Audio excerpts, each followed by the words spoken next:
alaikum. Salamu alaikum waziri. Gambon gida wai. Wai ko kwana kai. Kwana da waziri. Wai dan tare ne? Ba mu dawo da an kai. Haba waziri. Ni an kai. Wai mun tsaye ka waziri. Wallahi yanzu na fito da wanka. Baba akawunta yana jiran ka. Uwayen amarya don an hallara. Ga baba Ahmadu can baban amarya. Gwamnan jihar Sokoto da aka yi a wurin tarbon baba Alu. Wai kada kai aka jira a ce tarbo baba Alu. Kai dai aka jira a to ana shirye-shirye. A fara tsare-tsare. Su wai saurara su na can kasashen waje sun fara shigo. Yanzu ko. Yanzu su shigo. Yanzu. Dake da to shi wai ina kodago yayi wai. Assalamu alaikum waziri. Wai kai kodago mun tsaye shekaru.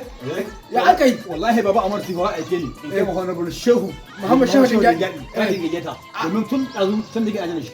To ya bai da matsala. Shi yanzu an gama gayyata kowa da kowa an gama gayyata kowa da kowa. Kai aka jira. To yayi. Duba min waya kame karhe nawa yanzu. Kai uku saura min TV.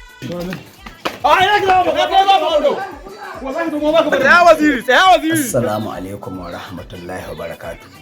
Yan uwa masoya na da abokan arziki na ciki da wajen ƙasar gabaki daya.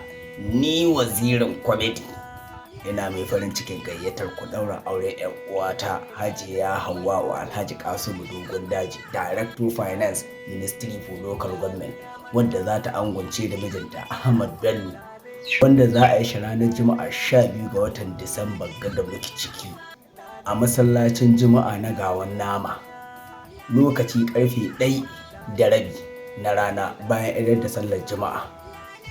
Masoya kakka da haɗu da kai ka kayan uzurin wai baka taho ɗaurin auren gaba, babu uzurin da zan karɓa naka.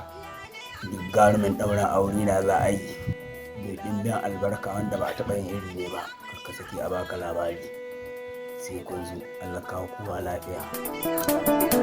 Lale lale amarya, lale amarya Hauwa, lale lale amarya Hauwa.